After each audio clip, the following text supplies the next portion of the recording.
এবং আমরা পরিষ্কারভাবে বলেছি যে ভারত বাংলাদেশের একটা ভালো সম্পর্ক আছে, সেই সম্পর্ক আপনারা নষ্ট করছেন। 71-এর মুক্তিযুদ্ধ যার বিজয় দিবস আসছে 16ই ডিসেম্বর, সেই বিজয় দিবসের প্রাককালে ভারতীয়দের যোগদান অবদান, ভারত সরকার, ভারতবাসী, ভারতীয় আর্মি, বিএসএফ এর অবদান, এটা আপনারা কেউ চেষ্টা করলেও মুছে ফেলতে পারবেন না। আমরা বলেছি কয়েক কোটি এবঙ্গে যারা আছেন তারা ধর্মীয় উৎপীড়ন এবং দেশভাগের কারণে আসতে বাধ্য হয়েছেন। আমাদের সঙ্গে মতুয়া মহাসংঘের সংঘাধিপতি সুব্রত ঠাকুরও ছিলেন। আমি বলেছি মতুয়া সমাজের স্রষ্টা পূজ্যপাদ ঠাকুর হরিচাঁদ ঠাকুর, গুরুচাঁদ ঠাকুর গোড়াকান্দিতে জন্মগ্রহণ করেছেন। আমরা যারা এখানে উপবিষ্ট ছিলাম, ভিতরে গেছিলাম, ডক্টর শঙ্কর ঘোষ, সীতা চ্যাটার্জি, দীপক বর্মন, অশোক কীর্তনিয়া, বুধরাই টুডু, নিখিল রঞ্জন বেরা এবং সুব্রত নাম তো আগেই বলেছি।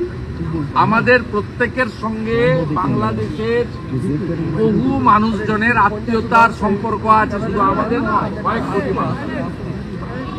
আমরা এর আগে মুজিব সাহেবের সরকার দেখেছি, বিএনপি আওয়ামী লীগের সরকার দেখেছি, আমরা হুসেন মোহাম্মদ এরশাদের সরকার, আর্মি রুল।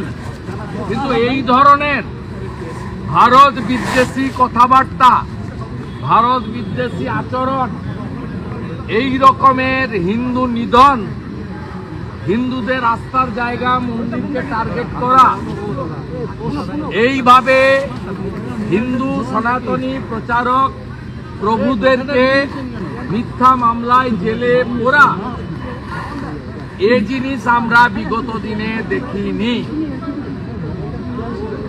আমরা পরিষ্কারভাবে বলেছি এনআপি জেনাপ বন্ধ করুন এই নিধন, এবং আমরা বলেছি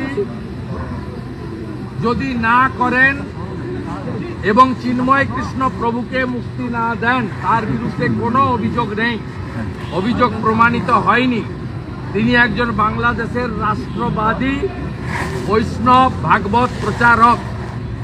তিনি তার যত বক্তব্য আপনি আমি শুনেছি, তাতে তিনি বাংলাদেশের জাতীয় পতাকাকে কাঁধে নিয়ে সেখানে তিনি মুক্তিযুদ্ধের পক্ষে আমার মাটি আমার দেশ, বাংলাদেশ ছাড়ছি না, ছাড়বো না স্লোগান দিয়েই করেছেন।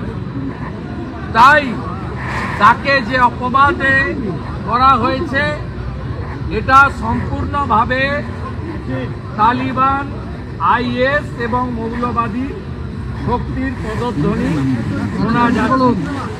বাংলাদেশের তত্ত্বাবধায়ক সরকারের এক প্রশাসক, তিনি ক্যাবিনেট মন্ত্রীর পদমর্যাদার সমান, তিনি আজকে সরাসরি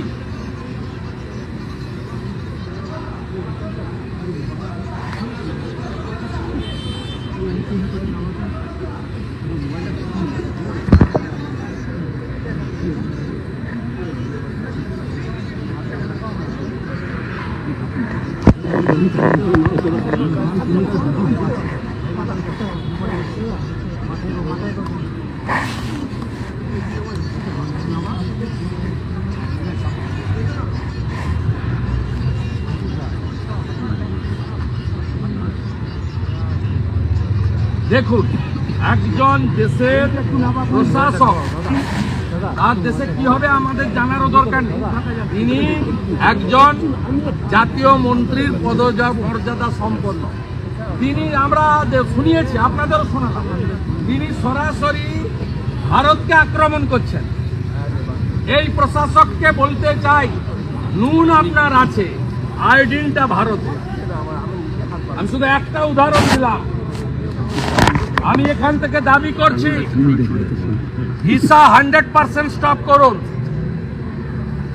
আমরা প্রয়োজন হলে একদিন অপেক্ষা করে ভিসা দপ্তরে যাব, এখানে ভিসা সেন্টারে স্টপ ভিসা দেওয়া বন্ধ করুন completely, export import permit issue করা বন্ধ করুন, বাকিটা আমরা বর্ডারে করব সোমবার থেকে।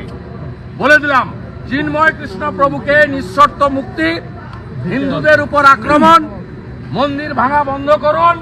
আর এই ধরনের এই নাবালকদের যাদের আপনারা ওখানে তত্ত্বাবধায়ক সরকারে বসিয়েছেন, এই নাবালক যারা মন্ত্রীর পদমর্যাদায়, তাদের এই ধরনের ভারত বিরোধী কথা বলা বন্ধ করুন। আর চিকিৎসা নেওয়ার জন্য করাচি আর লাহোরে যান, এখানে আসবেন না, পরিষ্কার বলে দিতে চাই আমরা।